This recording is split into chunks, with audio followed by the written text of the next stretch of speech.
मित्रांनो, कोणता श्राप गायमातेने स्त्रियांना दिला होता, जो श्राप आज प्रत्येक मनुष्याला आणि स्त्रियांना भोगावा लागत आहे, ते आज आपण पाहणार आहोत.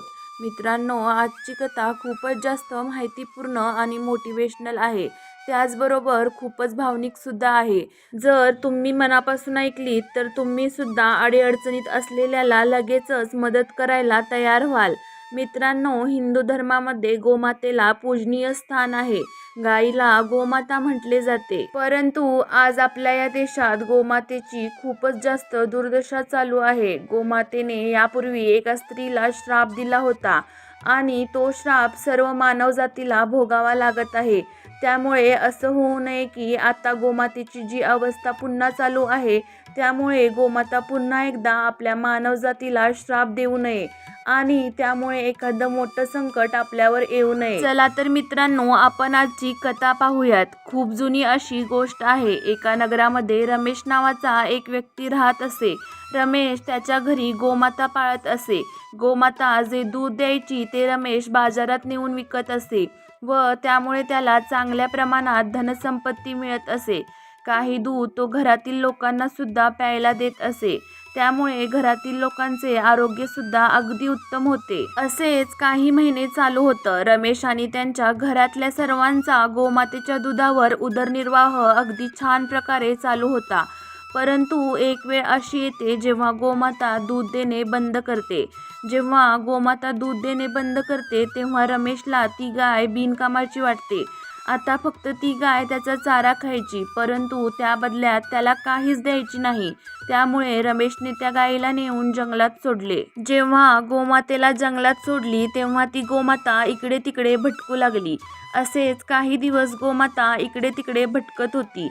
एके दिवशी असं होतं की गोमाता एका ठिकाणी उभी राहते आणि रडू लागते. रडता रडता गोमाता म्हणू लागते, हे भगवान, तुम्ही मला गाय का बनवलं? माझ्यासोबत या माणसाने खूप मोठा अन्याय केला आहे. या मनुष्याला मी जेव्हापर्यंत दूध दिलं तेव्हापर्यंत त्याने माझी चांगली काळजी घेतली, मला चारा खायला दिला आणि माझी सेवा देखील केली. परंतु जसं मी दूध देणे बंद केले तसं त्याच्यासाठी मी निकामी बनले आणि त्यामुळे त्याने मला सोडून दिले आहे. आता मी उपाशीपोटी या जंगलात भटकत आहे. हे देवा, तुम्हीच सांगा, आता मी काय करू, कुठे जाऊ? गायीची ही यातना पाहून प्रकृती सुद्धा रडू लागली. गाय जोरजोरात हंबरडे फोडून देवाला हाका मारत होती आणि रडत होती. गायीची ही अवस्था पाहून देवाला सुद्धा खूप वाईट वाटत होतं. यातनेने त्रस्त गोमाता रडत रडत इकडे तिकडे फिरत होती. इकडे तिकडे भटकत असताना जंगलामध्ये तिला जे काही भेटायचं ते ती खात असे. असेच काही दिवस निघून गेले. त्यानंतर गोमाता पुन्हा एकदा गर्भवती झाली आणि गर्भवती होऊन जेव्हा 2-3 महिने झाले तेव्हा फिरत असताना गोमाता एका नगराजवळ येऊन पोचते. गोमाता फिरत फिरत जेव्हा त्या नगराजवळ पोचली तेव्हा तिथे एका लता नावाच्या स्त्रीने गोमातेला पाहिलं आणि गोमातेला पाहून तिच्यात लालसा निर्माण झाली. तिच्या मनात विचार आला की मी ह्या गाईला पकडते, कारण ही गर्भवती आहे आणि काहीच दिवसात एका वासराला जन्म देईल आणि त्यामुळे मला मोठ्या प्रमाणात दूध सुद्धा मिळेल आणि ते दूध विकून मी धनवान बनू शकते. खूप सारे पैसे मी कमावू शकते. त्याचबरोबर काही दुधाने मी माझ्या घरातल्यांचं पालन पोषण सुद्धा करू शकते. असा विचार करून ती स्त्री तिच्या घरी गेली आणि तिच्या नवऱ्याला बोलावून आणलं. जेव्हा लता घरी गेली आणि नवऱ्याला घेऊन पुन्हा तिकडे आली तेव्हा तिने पाहिलं की गाय तिथे नव्हती. तिथून ती कुठेतरी गेली होती. मित्रांनो, गोमाता आता पुन्हा जंगलात गेली होती. असेच काही दिवस निघून गेले आणि त्यानंतर गोमातेची वासराला जन्म द्यायची वेळ जवळ आली होती. गोमातेने एका वासराला जन्म दिला. गोमातेने वासराला जन्म एका झाडाच्या खाली दिला. परंतु जी लता नावची स्त्री होती ती तिकडेच त्याच जंगलात त्याच झाडाच्या शेजारीच गवत कापण्यासाठी गेली होती आणि जेव्हा तिने गोमातेला त्या झाडाखाली पाहिलं तेव्हा ती तिच्या जवळ आली. लताला पाहून गोमाता तिला म्हणते, हे स्त्री, तू माझी एक मदत कर. हा जो माझा वासरू आहे त्याला मी उचलू तर शकत नाही. त्यामुळे हे स्त्री, तू फक्त एक मदत कर, माझ्या या वासराला उचलून माझ्या मानेवर ठेव, जेणेकरून मी माझ्या वासराला घेऊन एखाद्या सुरक्षित ठिकाणावर जाऊ शकेल. गाईचं असं बोलणं ऐकून लता गाईची मस्करी करू लागली, तिची मजा घेऊ लागली, तिच्यावर हसू लागली. त्यानंतर लता म्हणू लागली, मी तुझी मदत का करू? मी तुझ्या वासराला हात लावणार नाही.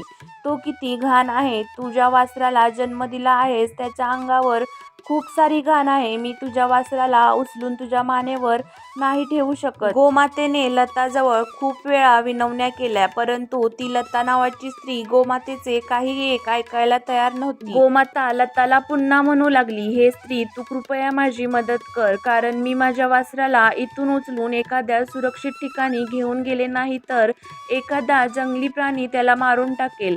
म्हणूनच तू माझी मदत कर, कारण माझं हे वासरू अजून चालू सुद्धा शकत नाही. हा अजून खूपच नाजूक आहे. कमीत कमी 8 ते 9 महिन्यानंतर माझा हा वासरू चालू शकेल. मित्रांनो, त्यावेळी प्राण्यांची पिल्लं ही 8 ते 9 महिन्यानंतरच चालू शकत होती. परंतु आता तशी परिस्थिती नाही. आता प्राण्यांची पिल्ले जन्म दिल्यानंतर लगेचच चालू शकतात. मित्रांनो, गोमाता लता नावाच्या स्त्रीला खूपच विनवण्या करत होती, परंतु ती फक्त तिची मस्करी करत होती. तिच्यावर हसत होती, मात्र तिला मदत करायला तयार नव्हती. त्यामुळे संतापून गोमातेने लताला श्राप दिला, तू माणूस आहेस, तुला हात आहेत, तू माझी मदतही करू शकतेस, परंतु तुला माझी मदत करायची नाहीये. तुला फक्त माझी मस्करी करायची आहे. त्यामुळे मी तुला श्राप देते की माणसांची मुलं जी जन्मल्या चालू शकतात ती आता जन्मल्यावर 8 ते 9 महिने चालू शकणार नाहीत. मित्रांनो, पूर्वी प्राण्यांची पिल्लेही जन्मल्यावर चालू शकत नव्हती, परंतु माणसांची मुलंही जन्माला आल्यावर ताबडतोब चालू शकत होती. मित्रांनो, गोमातेने श्राप दिला की तुझी म्हणजे माणसांची मुलंही जन्मल्यावर 8 ते 9 महिन्यानंतरच चालू शकतील, असा श्राप गोमातेने दिला. मित्रांनो, त्या लताच्या एका चुकीमुळे पूर्ण मानवजातीला श्राप लागला आणि तो श्राप आता सर्वांना भोगावा लागत आहे. मित्रांनो, खूप सारे लोक गोमातेला एक साधारण प्राणी समजतात, परंतु गोमातेच्या पोटामध्ये पूर्ण 33 कोटी देवांचा वास असतो. शास्त्रामध्ये, पुराणामध्ये गोमातेला खूप जास्त महत्त्व देण्यात आले आहे. आणि जेव्हा गायीचा अपमान होतो, गाय क्रोधित होते, तेव्हा सर्व 33 कोटी देवदेवता क्रोधित होतात आणि त्यामुळे सर्व ब्रह्मांड हलू लागते. आणि गोमातेच्या ह्या शापामुळे माणसांची मुलं आता 8 ते 9 महिने चालू शकत नाहीत. मित्रांनो, याचं प्रमाण सुद्धा वेदशास्त्रामध्ये दिलेलं आहे.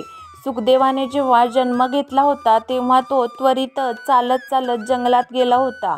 त्याचबरोबर महर्षी व्यास सुद्धा जन्मल्यानंतर लगेचच चालू लागले होते.